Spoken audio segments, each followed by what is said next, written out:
So my question to you is, what is the fourth word of the book of Obadiah?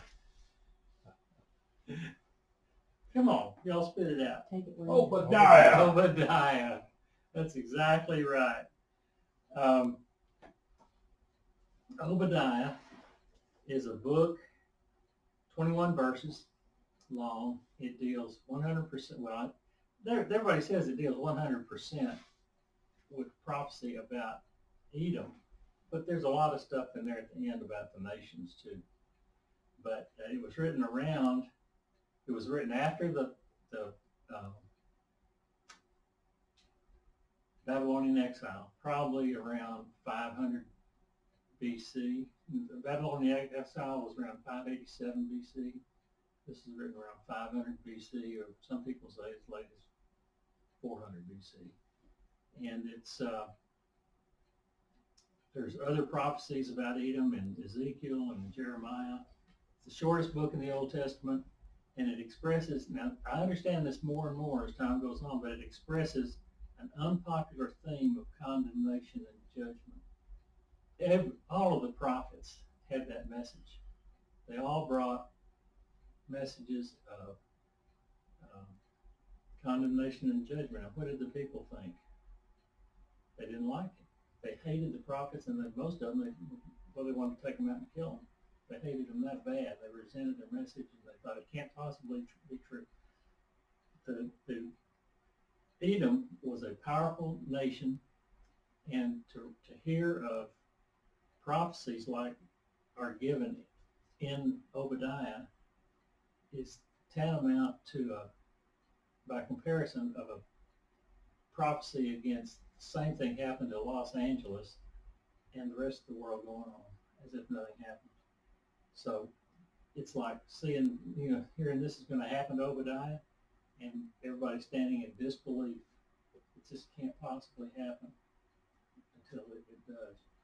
Now we've studied, when we studied Ezekiel, there's a prophecy in there about Edom.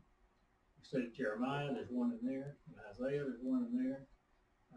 Probably some other places too. And I remember when we studied it thinking, well, how come I never hear? It's the prophecy is about total destruction, and it's as if they never existed. It's that kind of a judgment. And I remember thinking, well, how come I never hear about it? I don't know where they are. But right now, the land area, just to the east of Israel, the land area for Edom, Ammon, and Moab, where they used to be, makes up the country of Jordan. Okay? So Edom is no more. And it has been destroyed. And I want to I looked up a couple of things. I just want to tell you so you'll know. It was here, and it was thriving, and it is no more. One of the notes that I found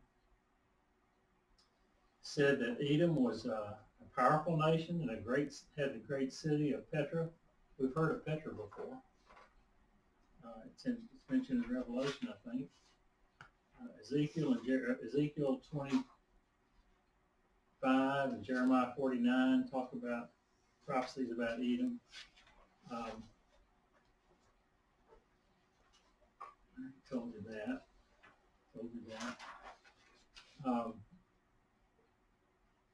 The history book tells us that Edom did okay for about 100 years after the final warning of the prophets. The prophets gave them this warning, like here and in other places.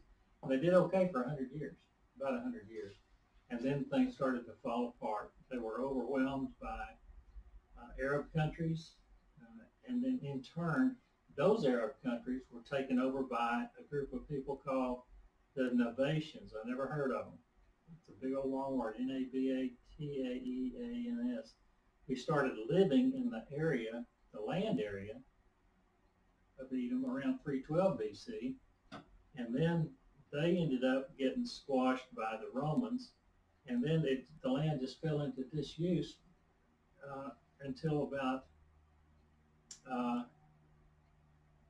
1200 BC, then it revived slightly, then it went away again completely, to the point of people not believing that Edom ever existed. That's the thing. We hear about things in the Bible and say, well, no, the flood never happened, David wasn't a real king. All these things. The secular world has to have things proven to them. And one of the things that I did not know, and I was kicking around the idea of maybe we ought to study Obadiah, and I didn't know why, except we talked about it a little bit as we studied Hosea. George Damoff walked up to me in the atrium out there one day and just started talking about what the archaeologists had found, proving the existence of Edom. And I thought, that's all I need. We're going to study it. It's not a long study, but I just got confirmation from that. But they went away. They just disappeared with no thought about it given to them. They had been gone for so long, and no evidence of them being around, to the point where people just didn't believe they ever existed. But in 1812, they found some things in other nations that referred to them and that sort of thing. So it's a done deal. I think everybody believes it now. At least we do. There's another note that said that the nation of Edom was literally, this is Henry Morris over at ICR, has a book called The Bible and Modern Science. In that book, he says the nation of Edom was literally wiped off the map, so much so that skeptics of the Bible argued that they were a mystical people. That's pretty far off the map, where people just think it's a made-up stuff. People just talk about things that never really existed.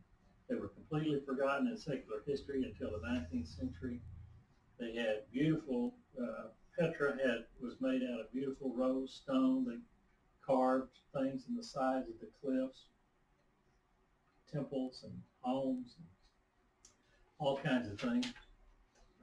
They've got prophecies from Isaiah, Jeremiah, Ezekiel, Joel, Obadiah, and Malachi. So Edom is talked about a lot in the Old Testament. The land area, I think I told you that, it's where Jordan makes up part of Jordan. I told you sort of. I didn't talk a lot of call them names of countries, but they were just continually rolled by nation after nation until they finally just went away. I think the last big one was the Roman Empire. But the Muslim invaded in 7th. Let's see. I'm going to get away from what I understand when we start talking about that. But you see what I'm saying. We already talked a little bit about how they hated their brother, and they just, the reason we never hear about Edom is because they don't exist anymore. It's about that simple. They just don't exist. So, enough of that. I want to tell you about the outline of the thing, of the book. The first 4 verses are the Lord's pledge to bring Edom down. Verses 5 through 10 are the Lord's promise to destroy Edom. The third point is verses 11 through 14, Edom's wrong against Judah. They're going to list them off, what upset God, and it's going to be listed in this book. And verse 15 to 21 talks about the coming day of the Lord, which is Judgment Day, and it covers more than just Edom. So let's look at verse 1, the vision of Obadiah. This is what the sovereign Lord says about Edom.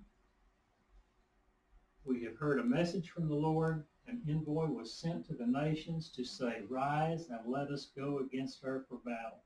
The very first thing, it says the vision of Obadiah. I start having problems with that before I even get into the book. And this is Wayne and Gary and everybody I want you to remember this because this is a research project for y'all.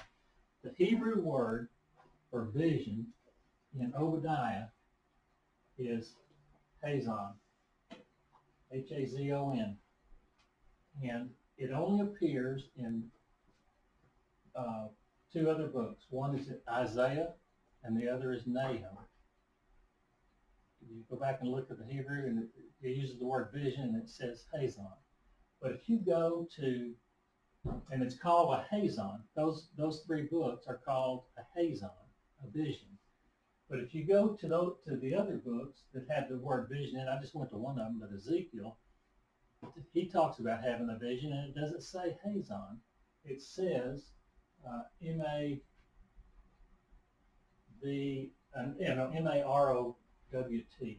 M-A-R-O-W-T, and it means vision also. So my question is, what's the difference?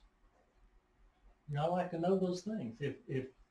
If God chose to use the word vision in three of those books, why didn't he use the same word to mean vision?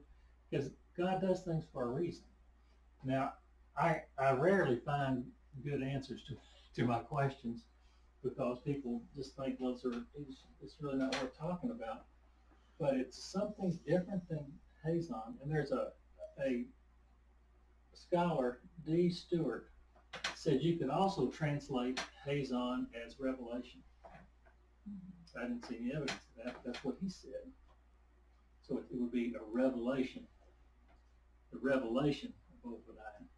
So it says, this is what the sovereign Lord says. Sovereign Lord is used one time in Obadiah, and this is what he says about Edom. He says, we have heard a message from the Lord. We, that means Obadiah has numbered himself with somebody. He says, I am part of a group of some people. We have heard a message from the Lord. And I don't know who that would be. Because at the time this is written, the Jews are gone, Judah's gone, the southern kingdom is gone by virtue of being conquered by Babylon. The northern kingdom is gone by virtue of being conquered by Assyria. So I think what he's numbering himself with is the remnant of all those, the northern kingdom and the southern kingdom. He said, we heard a message from the Lord. An envoy was sent to the nations to say, rise and let us go against her for battle. So a message went out. God sent a message out to the nations to get ready to rise up against Edom. Not good if you're Edom. Then he says in verse 2, the dominant tone from God in Obadiah is outrage. God is outraged by all of this stuff. And he says, see, I will make you small among the nations. You will be utterly despised.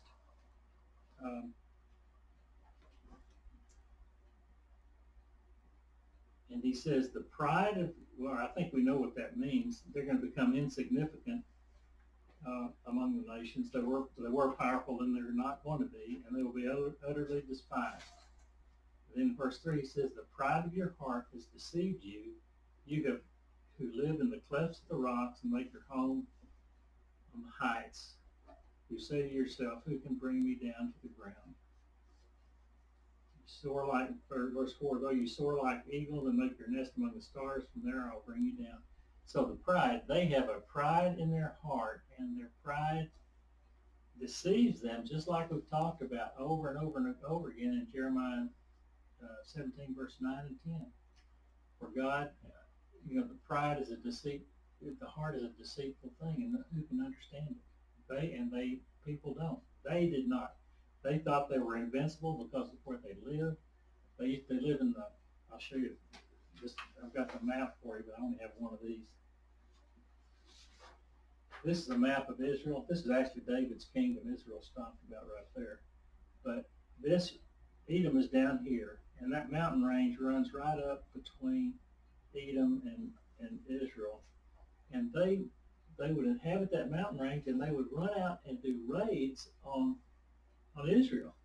You know, then they could run back to their cliffs, and they just consider themselves being invincible. Yeah, Did you say Edom doesn't exist anymore? they don't exist anymore. The land area is still there, but there's no people called Edomites anymore. They've been absorbed and assimilated into the nations. The ones that survived, you know, they just ended up getting married, and the bloodline gets polluted, and there's just no more Edomites. But they had this prideful situation, and they thought they were uh, invincible. He says, who can bring me down? He says, we soar like eagles. It's more the same thing. But God says, from there I will bring you down. Then he goes to verse 5. Now this is an interesting verse. This is the next point of the outline. It says, the Lord's promise to destroy Edom, verses 5 through 10. Verse 5 says this, if thieves came to you, if robbers in the night, oh, what a disaster awaits you. Would they not steal only as much as they wanted? If somebody breaks into your house, what do they take? Only what they want. The good stuff, right? Mm-hmm. You know, there's a lot of stuff in this house. It means a lot to Jan, but it wouldn't mean anything to somebody breaking into this house. They'd go take the TV. Well, they might, right? And they might not. The first thing you would get is that shadow box over there, I'm sure. They would start taking computers, start taking jewelry and silverware, and you know, and what they would leave you with would be nothing, basically, just the insignificant part of what you own. And he says that's what's going to happen to Edom. He says, if thieves broke into you, would they take? They would just take what they wanted. And then he goes on in verse 6. It says the same. Well, we're not there. The last part of verse 5 says, if grape pickers came to you, would they not leave a few grapes? It's the same thing. If somebody got into your watermelon patch, they're going to take the best watermelons, and you know they'll take whatever they can carry. But with grapes, they would take the best grapes, and they would just leave the ones that were withering on the vine or were dried up, and that sort of thing. So what's going to happen is, he says in verse 6, what's going to happen, but how Esau will be ransacked, his hidden treasures pillaged. They will be decimated.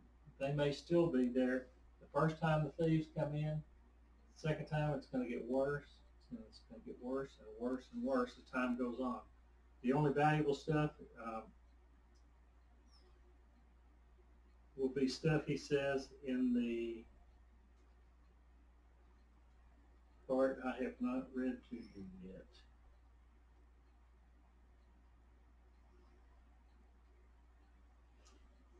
Well, I had secret place in here. Hidden treasures. There it is in verse 6. They'll get to the hidden treasures. Even the good stuff that means the most to you, you hid away. You put it in safes. You put it between the mattresses. You put it up above the cabinets, you know, in places where nobody would look. They're going to find it. So even the best that you've got, they're going to take, and you're going to end up being decimated. So in verse 7, here's the way it's going to happen. Verse 7 says, all your allies will force you to the border. I want you to remember, they don't exist anymore. This was written when they did exist. They didn't exist. Even. They don't exist now, but when this was written, they did. And it says, all your allies will force you to the border. Your friends will deceive and overpower you. Those who eat your bread will set a trap for you, but you will not detect it. Edom will be lured from their lofty heights, that place where they were invincible up there in the mountains.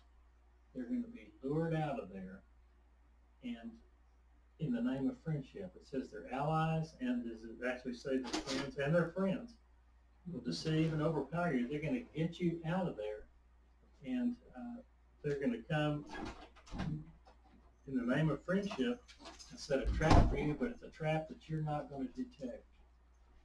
You're not going to be ready for it. Come on, Santi, get over here. And then he says, in that day, in verse 8, declares the Lord, will I not destroy the wise men of Edom, men of understanding in the mountains of Esau? It's the same old story. God is going to use their friends, which are really their enemies, And all those alliances and all those allies that they had, he's going to use them to destroy Edom. Down, south. Get down. Okay, and then he says in verse 9, your warriors, O Taman, will be terrified, and every one of Esau's mountains will be cut down in the slaughter. So that's starting to sound pretty ugly right there.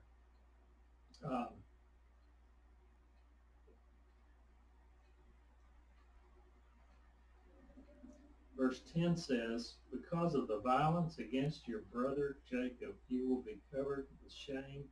You will be destroyed forever. That's a pretty solid statement right there. He says, your brother, which means your brother is Jacob. He says, your brother Jacob, which actually means Israel.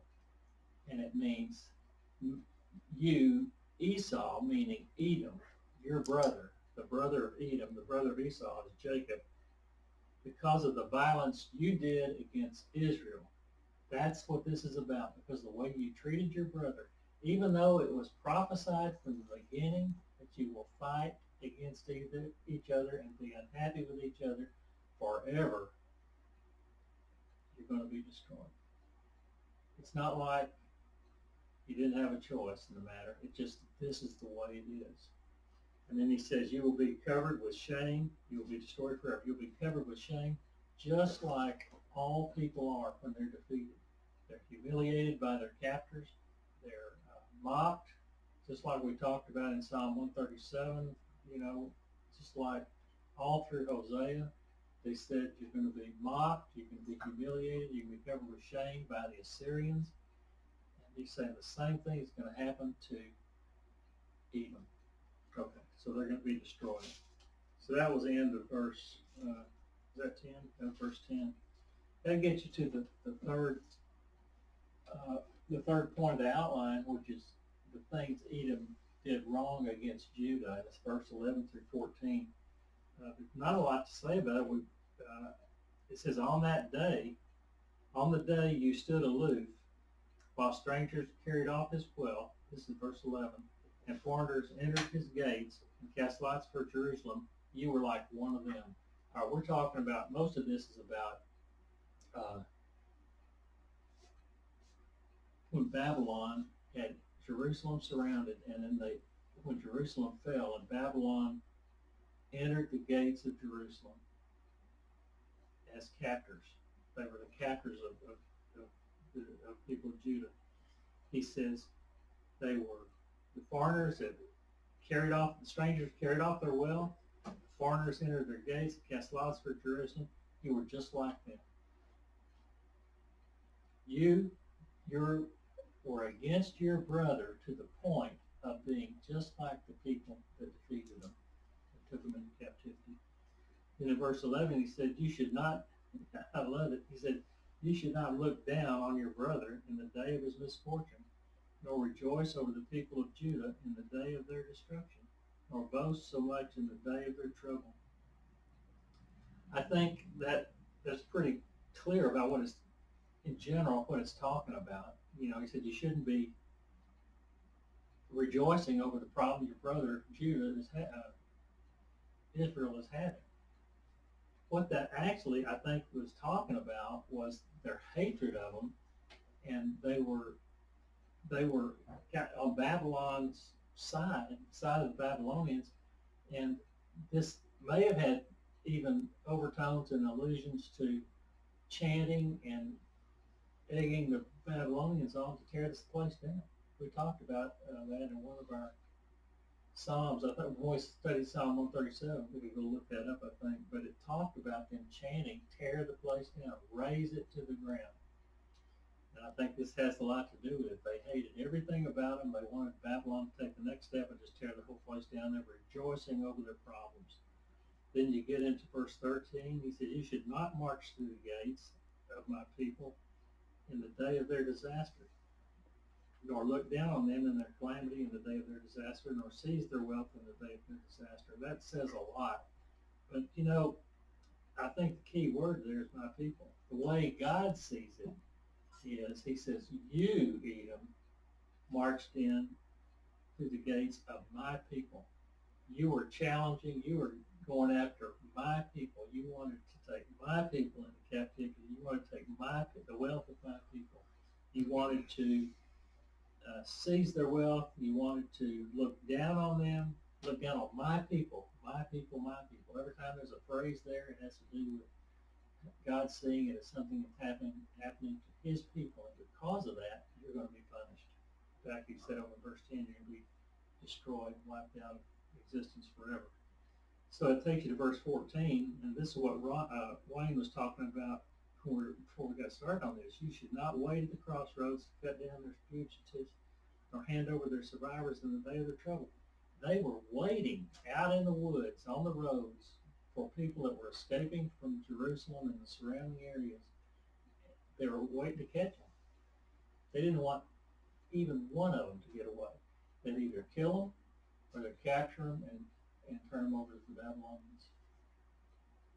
And this is what Edom was doing to their brother, Israel, Jacob.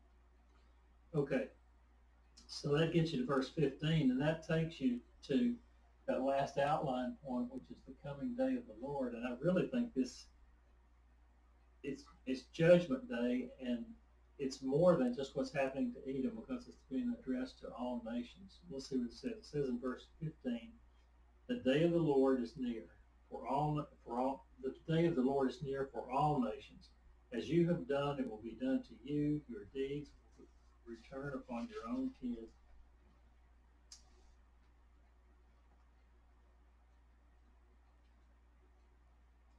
The judgment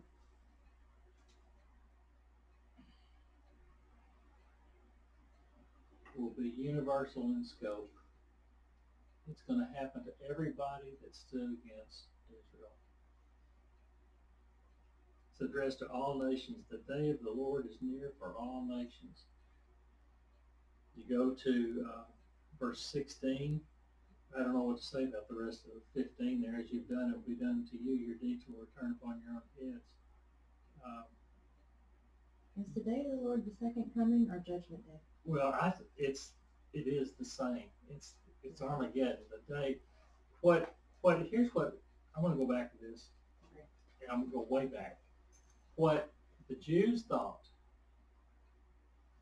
was they had four erroneous beliefs. One was that God would never let. First of all, they had a covenant with God, and that covenant was indissoluble. They lived in Jerusalem, and God would never allow Jerusalem to be destroyed because why? The third one, because the temple is there, and that's where God lives. Then there was a fourth one. That's always the one that slips my mind. But I know there was four. Now, why can I not remember the fourth one? Come on, Wayne, spit it out. Because it's the fourth one, I can never remember it. But the point is,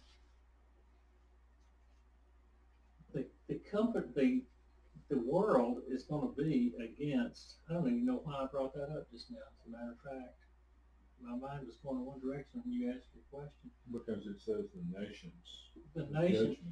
Yeah, the judgment is going to occur. All the nations are going to be called in to fight against Israel at the end. At the end of the age of grace, I guess it would be. Mm-hmm. But that is Judgment Day. That Armageddon ends with the second coming of Jesus. And so that's what this is talking about. That's when they get their judgment as a nation. Did that answer your question? So the day of the Lord seems to be that phrase is used for when Jesus returns, it's also for Judgment Day. Yes, that's the fourth thing. The day of the Lord. They thought, now I know what the fourth one is. I don't know why I can never remember. This is what it is. The day of the Lord will be victory for God, which means it will also be victory for Israel. And that's erroneous because there have been several days of the Lord, and it wasn't victory for Jerusalem. And they thought he was king, or he would be king or something. Yeah, on the second coming. Yeah. Yeah, they will recognize who he is. They will recognize that crucified their Messiah when they see his, when they see his wounds. And the whole world will go into mourning when they make that realization, and they'll be saved in a day. It says that there's a spirit of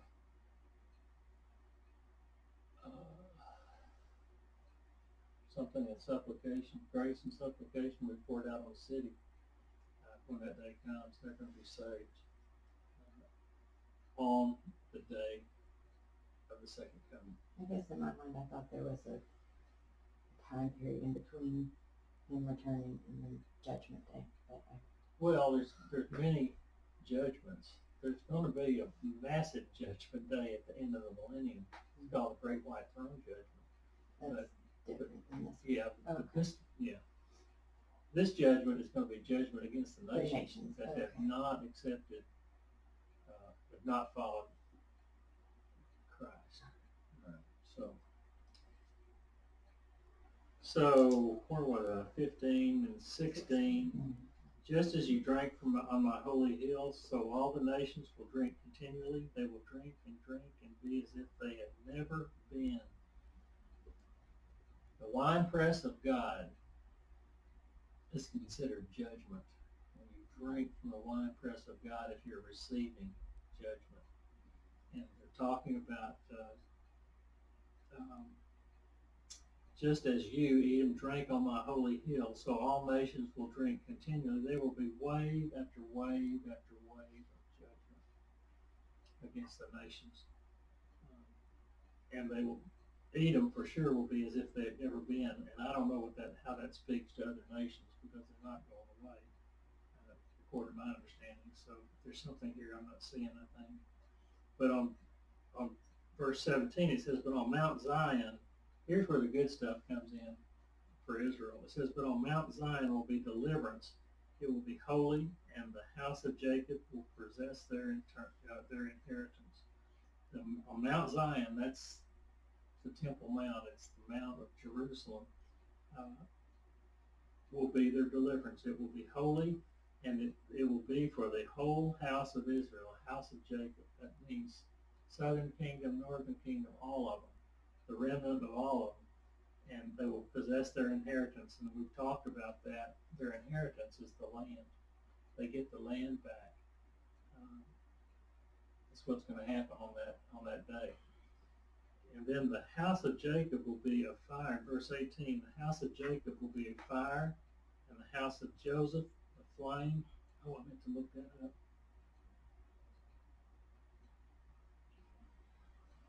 And the house of Esau will be stubble, and they will set on fire and consume it. The house of Jacob is going to be the fire that ultimately is used to burn up the nations. It says the house of Esau, so it means Edom. The note I had in my Bible here from a long time ago said that this verse was fulfilled when Edom was defeated by the Maccabees. And that's around the time of Christ, right after the time of Christ, which is around in the first century. And that's about when the Romans in Yeah, I know the 70 AD. Maccabees revolting. Yeah. So they were involved in that some way, and I've got it in this note right here, but I some of these things I don't understand how they had some kind of involvement. They were one of the nations that rolled Edom over and over again until they finally disappeared. They were involved in it some way. But then you get down to 19 through 21 is what's going to happen when they get their inheritance. Let me give you this.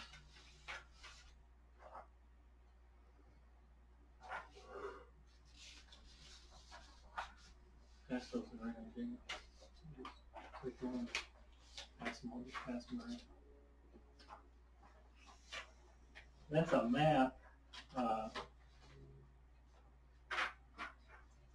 Israel and Edom and Moab and Ammon and Syria up there at the top.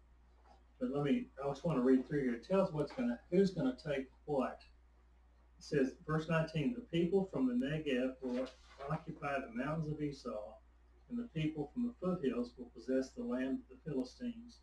They will occupy the fields of Ephraim and Samaria, and Benjamin will possess Gilead. All of that is on these maps. The people that are living in these areas, the Jews, the remnants of the house of Jacob who are living in these areas, when this destruction of Edom takes, or when the day of the Lord comes, the Jews that live in these areas are going to take over these lands. It says the ones from the Negev. The Negev is down here. It's not on your map. I wrote it in, but it's right here. Here's the kingdom of Edom. The Negev is right there. I wrote it in. You just put it down there under the name Kingdom of Edom. It's an area of Edom called the Negev, and the people that live there are going to take that on. They're going to take on they're going to occupy the mountains of Esau. The mountains of Esau, it's not on your map, it's on this map, but it runs right up there. There's a mountain range that runs right up in the Kenny, middle of it. it's time to wrap up. Your class may be getting sleepy. Huh? Yeah, that's my friend, Alexa. Yes. Alexa, say hello to Dawn. Hello. Yeah, no. I've got a reminder for myself, but there's the mountain range that runs up through Edom. The people that live in the Negev are going to take over the mountains of Esau. The people of the foothills will possess the land of the Philistines. The Philistines, have you heard the Gaza Strip in Israel? That's what I was about to say. I saw that little strip and I was like, I think that's Gaza. And I said, Yeah, that's the Philistines. That's the that was Philistines. it, Philistine. Yeah. And then you go on and it says they will occupy the fields of Ephraim and Samaria. If you remember Ephraim, we talked about that. That was the largest land area in the northern kingdom that was allotted to Ephraim, and it's kind of like right in, I'm not sure it's on this map. Or is it? Well, it's up there. It's above the line. It's above, there's a line that goes right across here. I think that's kind of the dividing line between northern kingdom and southern kingdom. Ephraim was right here. Ephraim was right around in there, and just to the right of that is Samaria. So that is the area that it's talking about, a big, large area in the northern kingdom.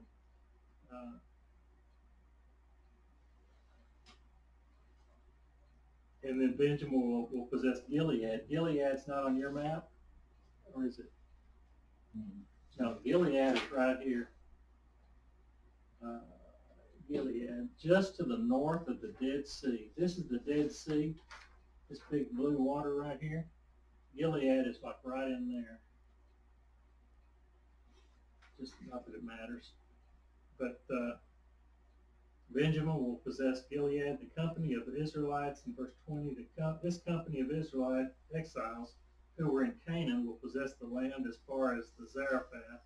I didn't find that. I don't know where that is. And the exiles from Jerusalem who are in Sepharad will possess the towns of the Negev. And then it goes to verse 21, and it says, deliverers will go up on Mount Zion to govern the mountains of Esau. Would Gilead be what we're calling the West Bank now? Yeah, it would be. That's a good way to put it. The Jordan River runs right here, and the West Bank is the West Bank of the Jordan River. Mm-hmm. Save that map, by the way. It nearly got destroyed on the trip from the church to my house, but nevertheless, there it is. But that is, so when you hear West Bank, it's talking about West Bank of the Jordan River. When you hear the Gaza Strip, it's that little bitty piece right there that was where the Philistines lived. It's Philistia. So when you hear about David killing Goliath, that's the area that Goliath lived in. So that was the end of it. The best part of the whole thing is at the end, and it says, and the kingdom will be the Lord's. So basically, this book is about prophecy about the demise of Edom for the way they treated their brother Israel. And you got all kinds of details that come in there at the end that it deals with more than just Edom. It deals with the nations that were also against Israel. What's going to happen to them? But it doesn't spend a lot of time talking about that. So, that's all I got. I did it in one day. There won't be a review next week. Oh, man, I get your hopes up for that review, Gary. I'll just have to watch the video. So, that's about the best I could do. I mean, we could go through and pull out scripture that deals with each one of those verses, but a lot of it we've already talked about. We talked about it when we were studying Hosea. But there's one thing that I've always thought was an interesting thought, and I can't find it in the Bible, but I bet it's there somewhere, was when Assyria surrounded Jerusalem, and they were ready to take it. And the angel of the Lord came in the night before and killed 185,000 Assyrian troops. Now, I know that's true. I can show you where that is in the Bible. What I can't find is, I just know that Edom had to be there. There had to be some Edomites there telling the Assyrians to go in there and raise that temple. Taking it down. Yeah.